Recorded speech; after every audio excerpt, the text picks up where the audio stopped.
Hey guys, what's going on? Druzy here, back again with another South Park Phone Destroyer video, and a topic that you guys have constantly been asking me in live streams, on my other videos, about the new theme that has recently released, is what are my favorite superhero cards in the game currently. Now there are currently, as I'm recording and uploading this video, 10 superhero cards right now within the game, so I'm going to be doing a top 10 of what my opinion is on the current superhero cards in the game, and where they rank from 1 to 10 in my opinion. You guys may have differentiating opinions on these superheroes and these ranking systems, so always let me know down below what you guys think your top 10 is, or who you at least think is the top superhero card or the top superhero card within the game. Remember, there's a trap and a spell as well, and maybe that one might get higher up on the list. You may never know. But I'm going to break down, I'm going to tell you why, real briefly, why I ranked each card the way I did, and then we'll just wrap it all up, obviously, with which one I think is the top card overall. So we're going to start with number 10 and work our way up to number 1.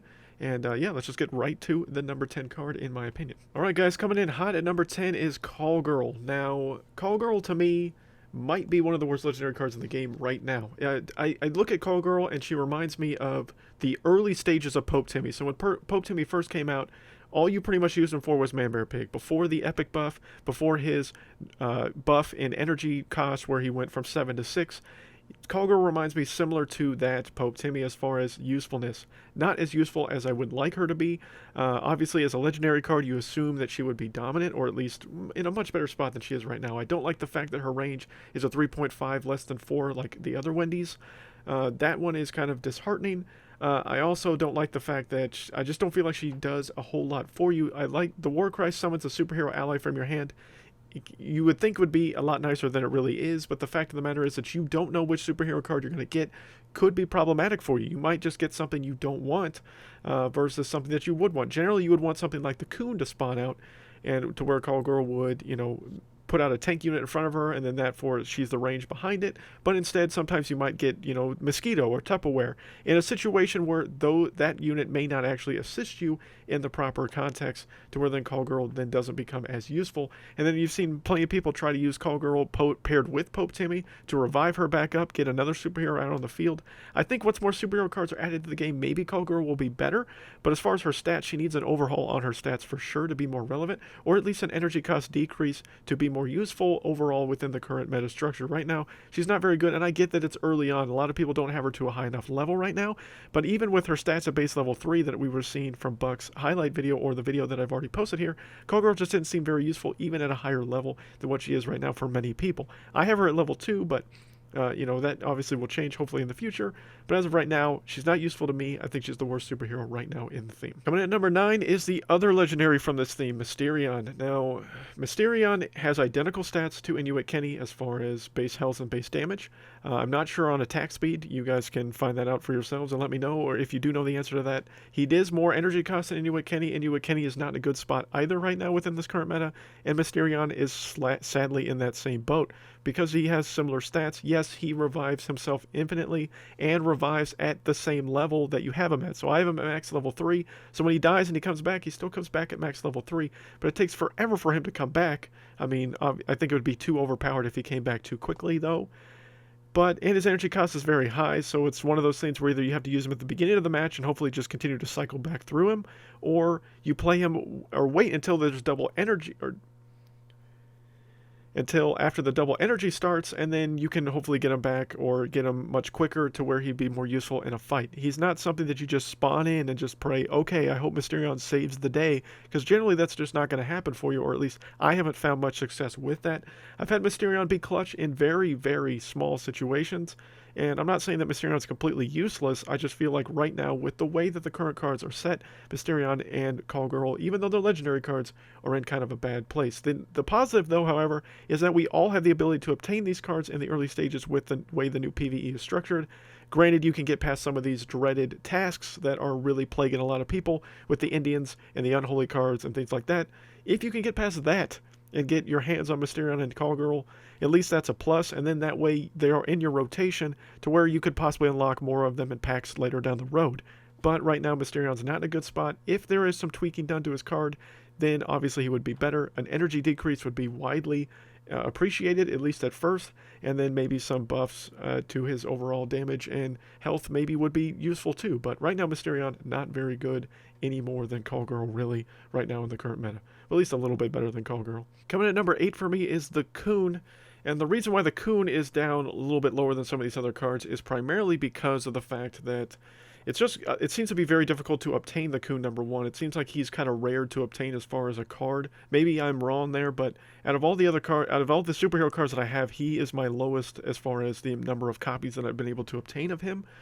But again, he is guaranteed just like all the other cards here in this current meta. But the teamwork aspect, as cool as it is, and the fact that you get that extra bit of damage or attack damage for him specifically with more superhero allies on the field, it's just very hard. And there's going to be a lot of situations right now with where people have him leveled that Coon is not very useful as far as being able to get enough superheroes on the field, hopefully at a decent enough level to where they can actually make that ability actually useful.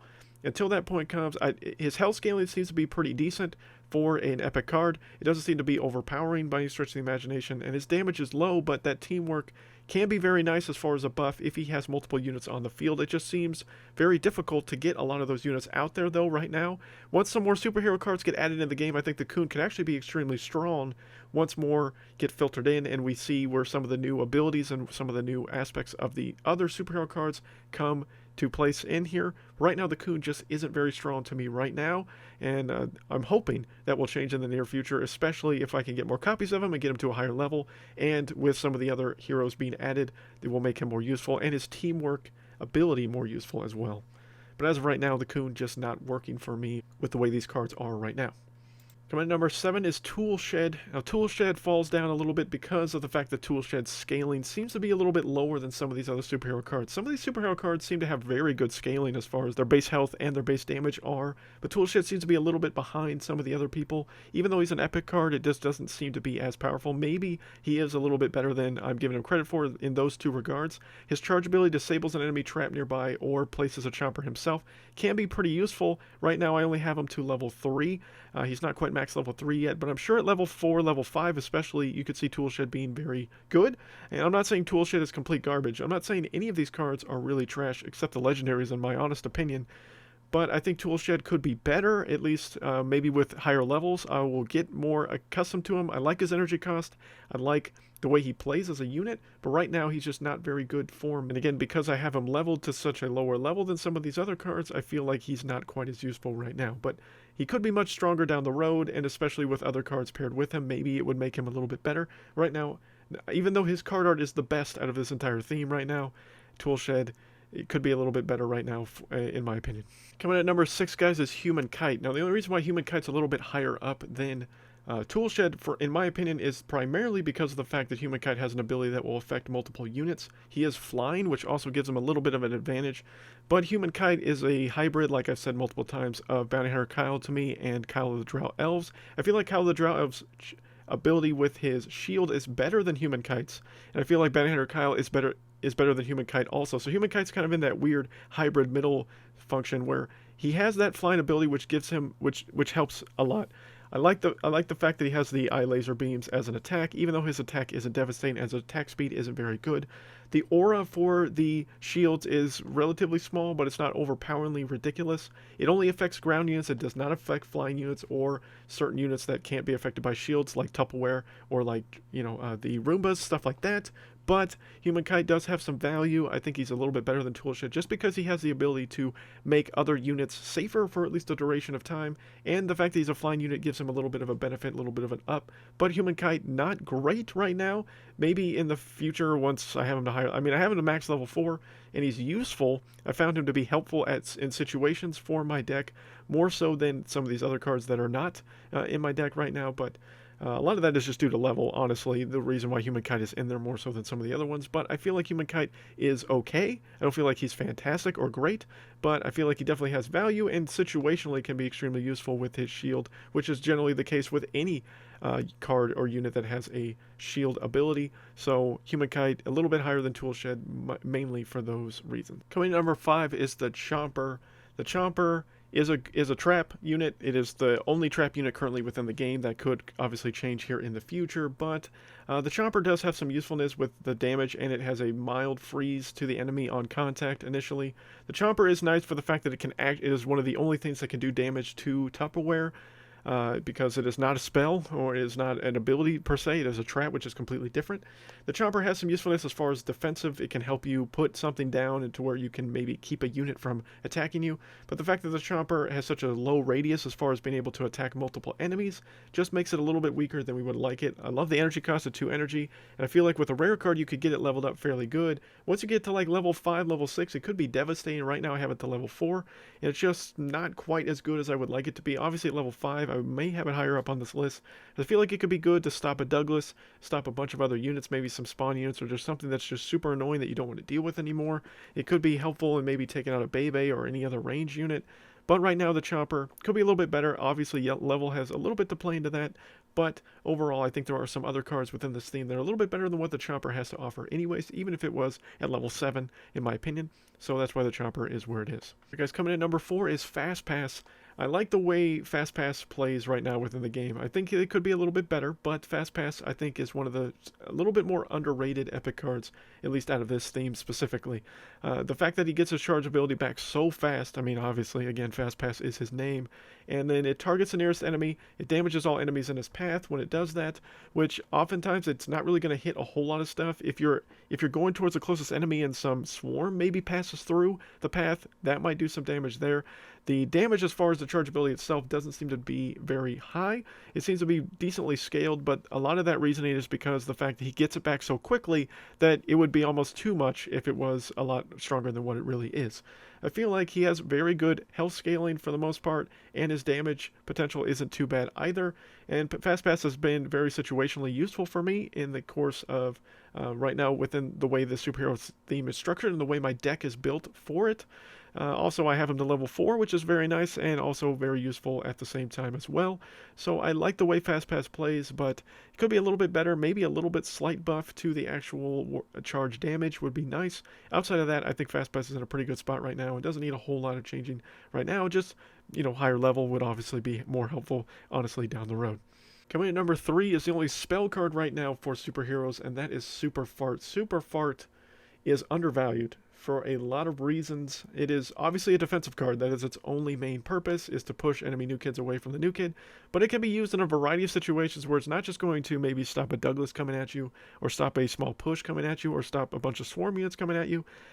I've used it many a times to stop Witch Doctor Token from casting his ability, from a bunch of different other units using something to their advantage, and that is one of the big pros of Super Fart altogether, is just getting that knockback, getting people away from your units so you can maybe regather yourself, maybe try to put some kind of counter push back towards the enemy, or be able to hopefully stop whatever push was coming at you initially with being able to place maybe 1 or 2 more units down that you wouldn't have otherwise been able to if Super Fart wasn't there in the first place. So I think Super Fart is a little bit undervalued. Obviously as a common card it's going to be much easier to level than some of these other cards due to the fact that you should be able to get more copies much quicker. And I think that's also a big plus as well. But if you're able to get Super Fart level 5, level 6, I think it could be very useful for pretty much anyone in any deck. And as a cheap spell card, those are always valuable pretty much all of the time. So I definitely feel like Super Fart's in a good spot right now, and definitely a very useful card in this current theme. Coming in at number 2, and this was difficult back and forth with my opinion on number 2, number 3. I've fallen in love with Tupperware. I think I gave Tupperware a little bit less value than I should have. The fact that he's immune to pretty much everything but the trap itself is very underrated. Tupperware will not be affected by Witch Doctor Token's charge ability, will not be affected by Standing Many Moon's charge explosion ability, would not be affected by Satan if Satan did his war cry ability either. He doesn't get frozen, he doesn't get poisoned, he doesn't get mind controlled. He is extremely good in that regard. Now he will not get any healing buff or he will not receive any damage buff of any kind from your allies or anything like that. So that is a deterrent for Tupperware. But he has insanely good health scaling for a common card. Yeah, he has a little bit of high cost of 4 energy. His damage isn't overwhelming, but actually isn't too bad when you do level him up. But the fact that he survives fairly well, he's immune to pretty much everything, and the fact that he can be a very good little defensive card for a fighter unit, I think is very undervalued. I think people, once they get Tupperware to a good level, I have him to level 5, almost max level 5 right now, I think people will finally see the true value of him at 5, 6, and maybe even 7 down the road, of how good Tupperware really is. And I think he's easily one of the strongest of the cards right now within the current theme, and people really need to level him if you have an opportunity to, because honestly, if you want to play superhero cards, you're going to need Tupperware to a good level, because he really is extremely valuable right now in the current theme. And the card that I think is the strongest superhero card right now in the current theme is Mosquito. And the big reason why I think Mosquito is so strong is his scaling is very good for a rare card. He is a fighter unit, which stays kind of with what Kite has been doing in the past. And his war cry that summons a flying mosquito swarm can be very useful as well, because it's a unit on the field, so he basically spawns another unit for you. It heals him when it attacks. The mosquito swarm is actually pretty strong when it's leveled up as well, when you level Mosquito up. And all in all, he's just a really good card right now with the way the current meta is and the way that this theme currently is structured. But you could really go with Mosquito or Tupperware, pretty much almost a deadlock tie for me in this top spot. I really would like to see what you guys think down below, but right now I really like the way Mosquito plays. I think he's very useful, and as a rare card, it's going to be much easier to level him, which is also very useful than some of the epics and legendary cards. And I get that that shouldn't necessarily mean that a rare or common card is better just because that you can level them up faster.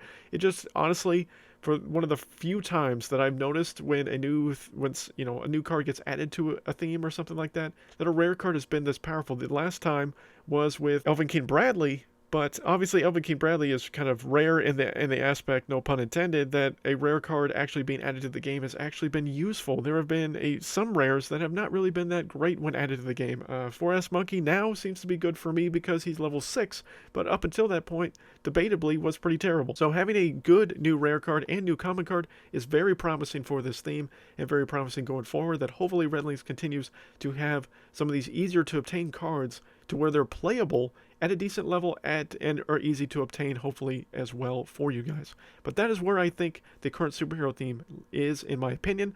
Obviously, you guys are going to have differentiating opinions from myself in this matter, so let me know down below what you guys think, if you agree, disagree with what I'm saying here, and what are your reasons behind it. If you disagree with me, I always would like to see what you guys think. So hopefully this answers your guys' question that you guys have constantly been asking me, which isn't a bad thing, over the new theme and where I think the new cards lie. So yeah, here's your answer. Hopefully you guys enjoyed it. We'll have plenty more topics here on the superhero theme going forward as the theme evolves, and plenty of other topics as well. And of course, this theme will also be on my monthly breakdown for the month of August when I get to it here once the new legendary season has reset. And hopefully some more balance changes will come to the game as well, because mystical and fantasy are just way too strong right now, in my opinion, and hopefully some nerfs come in those regards. Not quite sure yet, and hopefully some new superhero cards come out in the near future as well. I will be excited about that, as I'm sure many of you will as well. But thank you guys so much for watching. Hopefully you found this video helpful. If you did, please smash that like button. Consider subscribing to the channel as well. A special shout out to all the members of my current channel. I greatly appreciate all the support you guys have been giving me. It means a lot. If you guys would like to become a member of the channel, the information is always in a link down below in the description, and there are tiers of membership if you guys are interested in actually becoming one. That would be awesome. It would help support me and make more content for you guys. But thank you guys so much for watching, and until next time, guys, my name is Druzy.